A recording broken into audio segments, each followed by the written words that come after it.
రాష్ట్రంలో ఎల్నినో ప్రభావం విద్యుత్ రంగానికి పెద్ద సవాల్గా మారుతోంది. రిజర్వాయర్లలో ఆశించిన స్థాయిలో నీరు చేరక జల విద్యుత్ ఉత్పత్తి దాదాపు నిలిచిపోయింది. ఎండల తీవ్రతతో విద్యుత్ వినియోగం భారీగా పెరిగింది. డిమాండ్కు తీర్చేందుకు డిస్కంలు బహిరంగ మార్కెట్పై ఆధారపడాల్సిన పరిస్థితి ఏర్పడింది. ఇది మరింత క్లిష్టంగా మారే అవకాశం ఉందని అధికారులు అంచనా వేస్తున్నారు. విద్యుత్ సంక్షోభంపై అధికారులు ఏం చెబుతున్నారు? ఈ ఏడాది ఎలా గట్టెక్కాలనే అంశాలపై మా ప్రతినిధి ఉమామహేష్ గ్రౌండ్ రిపోర్ట్.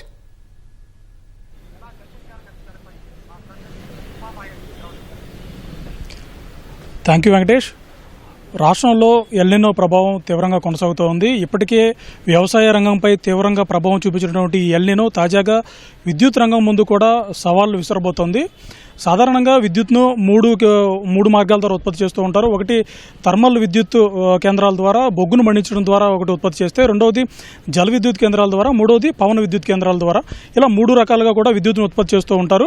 అయితే వీటిలో థర్మల్ విద్యుత్ కేంద్రాల ద్వారా 365 రోజులు కూడా బొగ్గును మండించడం ద్వారా బొగ్గు అందుబాటులో ఉన్న ప్రతిరోజు కూడా ఈ విద్యుత్తును ఉత్పత్తి చేస్తూ ఉంటారు. అయితే మిగిలిన 2 మార్గాలు ఏదైతే ఉన్నాయో, జల విద్యుత్ కేంద్రాలు కావచ్చు, పవన విద్యుత్ కేంద్రాలు కావచ్చు, ఇవి రెండు కూడా ఆయా కాలమాన పరిస్థితులకు అనుగుణంగా అప్పటి సమయాన్ని బట్టి, అప్పటి వాతావరణాన్ని బట్టి అనుకూలంగా ఉంటేనే ఈ 2 మార్గాల ద్వారా కూడా విద్యుత్ను ఉత్పత్తి చేస్తూ ఉంటారు. ప్రస్తుతం మనం వర్షాకాలంలో ఉన్నాము. వర్షాకాలం కొనసాగాల్సిన పరిస్థితి ఉంది. అయితే సూపర్ ఎల్నినో ప్రభావం కారణంగా ఎక్కడ కూడా వర్షాలు లేవు. తీవ్ర వర్షాభావం కొనసాగుతూ ఉంది. దాదాపు రాష్ట్రంలో ఉన్న అన్ని ప్రాంతాల్లో కూడా ఇదే ప్రభావం కొనసాగుతూ ఉంది. దీంతో అటు వర్షాలు లేక, ఎగువ ప్రాంతాల నుంచి సరైన ప్రవాహాలు లేక దాదాపు అన్ని జలాశయాలు, ప్రాజెక్టులు కూడా పూర్తిగా అడుగంటిన పరిస్థితి ఉంది. అయితే జల విద్యుత్ కేంద్రాల ద్వారా జల విద్యుత్ ఉత్పత్తి చేయాలంటే ఖచ్చితంగా నీరు అత్యవసరమైన పరిస్థితి ఉంది.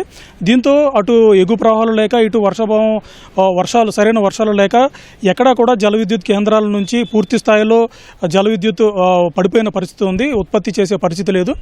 సాధారణంగా ఈ రోజులు ఏదైతే మనం జూను జూలై మాసాల్లో వర్షాలు సమృద్ధిగా కురుస్తాయి. అన్ని ప్రాజెక్టులు, జలాశయాలు కూడా నిండుకుండలుగా ఉంటాయి. ఆయా ప్రాజెక్టుల నుంచి కూడా జల విద్యుత్ను ఉత్పత్తి చేస్తూ ఉంటారు. ప్రధానంగా మనం చూసుకుంటే రాష్ట్రంలో ఉన్నటువంటి మాచిగండ్, ఆంధ్రప్రదేశ్ అలాగే ఒడిశా సరిహద్దులో ఉన్నటువంటి మాచిగండ్ జల విద్యుత్ కేంద్రం కావచ్చు, అలాగే సీలేరు ఎగువ దిగువ కాంప్లెక్స్లో ఉన్నటువంటి ఆ జల విద్యుత్ కేంద్రం కావచ్చు, మరోవైపు శ్రీశైలం జల విద్యుత్ కేంద్రాలు, ఈ 3 జల విద్యుత్ కేంద్రాల ద్వారా ప్రధానంగా జల విద్యుత్తును ఉత్పత్తి చేస్తూ ఉంటారు. అయితే ఈసారి ఈ 3లో కూడా ఎక్కడా కూడా కనీస నీటి మట్టాలు కూడా లేకపోవడంతో జల విద్యుత్తును ఉత్పత్తి చేసే పరిస్థితి లేదు. దాంతో పూర్తిగా పడిపోయిన పరిస్థితి ఉంది. సాధారణంగా ఈ 3 జల విద్యుత్ కేంద్రాల నుంచి సగటున రోజుకి 25 మిలియన్ యూనిట్లను జల విద్యుత్ను ఉత్పత్తి చేస్తూ ఉంటారు. అలాంటిది ఇప్పుడు ఈ 3 విద్యుత్ కేంద్రాల నుంచి సగటున రోజుకి కేవలం 3.5 మిలియన్ యూనిట్లు మాత్రమే ఉత్పత్తి అవుతున్న పరిస్థితి మనకు కనిపిస్తోంది.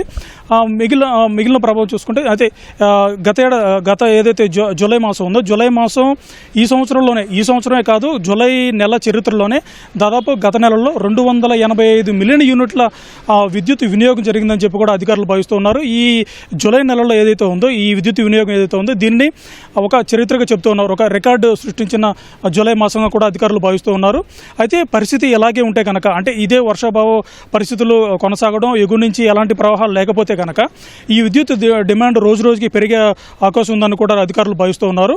అయితే ఈ సూపర్ ఎల్నినో ప్రభావం కొనసాగుతున్న నేపథ్యంలో పగటి ఉష్ణోగ్రతలు కూడా అంతకంతకు పెరుగుతూ ఉన్నాయి. దాంతో విద్యుత్ వినియోగం కూడా సాధారణం కంటే కూడా ఎక్కువగా పెరిగింది. దాంతో విద్యుత్ వినియోగం భారీ స్థాయికి చేరుకుంది. విద్యుత్ ఏదైతే మన ఈ జల విద్యుత్ వినియోగం ఉందో, ఈ విద్యుత్ కొరతను అధిగమించేందుకు అధికారులు సగటున రోజుకు ఈ డిస్కంలు ఏదైతే ఉన్నాయో, ఇవి బహిరంగ మార్కెట్ నుంచి 25 మిలియన్ యూనిట్లు బయట నుంచి కొనుగోలు చేస్తూ ఉన్నారు. అయితే ఇవి కూడా ప్రస్తుతం ఉన్నటువంటి అవసరాలను తీర్చే పరిస్థితి కనిపించడం లేదు. మరోవైపు ఏదైతే ఈ విద్యుత్ వినియోగం ఉందో, ఇది ఇలాగే కొనసాగితే కనుక రోజుకి 70 నుంచి 80 మిలియన్ యూనిట్లు బహిరంగ మార్కెట్ నుంచి కొనాల్సిన పరిస్థితి అయితే మనకి ఉన్నట్టు కూడా అధికారులు చెప్తూ ఉన్నారు. మరోవైపు ఏదైతే ఈ ఓవరాల్గా ఈ పరిస్థితి అంతా చూసుకుంటే కనుక ఈ రానున్న రోజుల్లో మరింత ఉష్ణోగ్రతలు పెరిగే అవకాశం ఉంటుంది. అందుకు తగ్గట్టుగా ఈ పగటి ఉష్ణోగ్రతలు పెరుగుతూ ఉంటాయి. అందుకు తగ్గట్టుగా విద్యుత్ వినియోగం కూడా భారీగా పెరుగుతూ ఉంది. దానికి అనుగుణంగా కూడా ఈ విద్యుత్తును ఎప్పటికప్పుడు బహిరంగ మార్కెట్లో, అంటే మరోవైపు అంటే దేశవ్యాప్తంగా కూడా ఈ సూపర్ ఎల్నినో కొనసాగుతున్న నేపథ్యంలో బహిరంగ మార్కెట్లో విద్యుత్ కొనుగోలు చేయాలని అధికారులు భావించినా కూడా విద్యుత్ అందుబాటులో లేని పరిస్థితి అయితే మనకు కనిపిస్తుందని చెప్పి కూడా అధికారులు చెప్తూ ఉన్నారు. మరోవైపు ఏదైతే ఇప్పుడు మనం చూసుకుంటే కనుక ఈ ప్రాంతాల్లో ఏదైతే ఈ మొత్తం ఈ 3 విద్యుత్ కేంద్రాల్లో ఏవైతే ఉన్నాయో 3 విద్యుత్ కేంద్రాల్లో ప్రస్తుతం నీటి నిల్వలు కనిష్ట మట్టానికి పడిపోయి ఈ 3 కేంద్రాల్లో ఎక్కడ విద్యుత్ ఉత్పత్తి చేసే పరిస్థితి మనకు కనిపించట్లేదని చెప్పి కూడా అధికారులు భావిస్తూ ఉన్నారు. మరోవైపు ఏదైతే ఈ పవన విద్యుత్ కేంద్రాల ద్వారా జూను జూలై మాసాల చివరి వరకు కూడా విద్యుత్ను ఉత్పత్తి చేసే అవకాశం ఉంటుంది.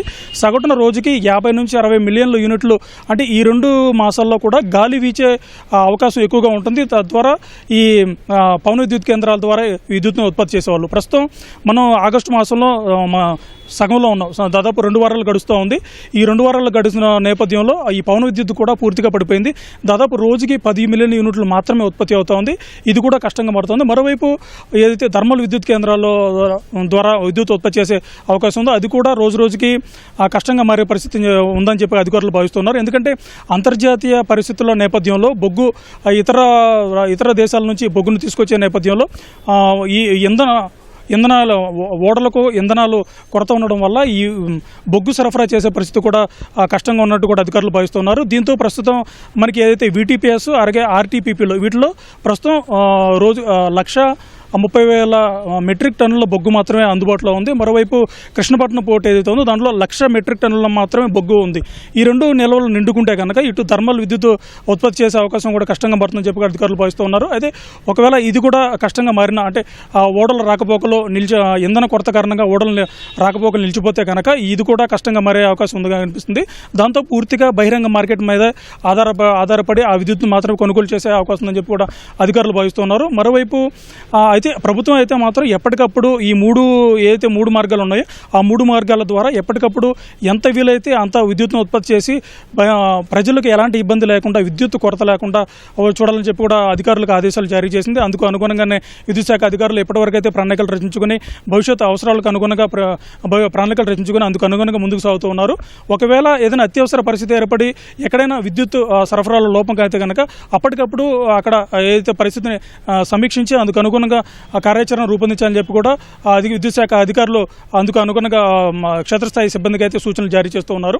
మొత్తం మీద ఏదైతే ఇప్పటి వరకు ఉన్నటువంటి మనం ఏదైతే ఈ జల విద్యుత్ కేంద్రాలు చెప్పుకుంటున్నామో జల విద్యుత్ కేంద్రాల్లో పూర్తిగా నీరు అడుగంటిన నేపథ్యంలో వాటి ద్వారా విద్యుత్ను ఉత్పత్తి చేసే అవకాశం లేనప్పటికీ కూడా మిగిలిన అటు బహిరంగ మార్కెట్ నుంచి కావచ్చు ఇటు థర్మల్ విద్యుత్ కేంద్రాల నుంచి కావచ్చు నిరంతరంగా విద్యుత్ను సరఫరా చేసి క్షేత్రస్థాయిలో ప్రజలకు ఇబ్బంది లేకుండా చేయాలని చెప్పి కూడా అది అటు ప్రభుత్వం భావిస్తుంది. అందుకు తగ్గట్టుగా అధికారులు కూడా సూచనలు జారీ చేస్తున్నారు.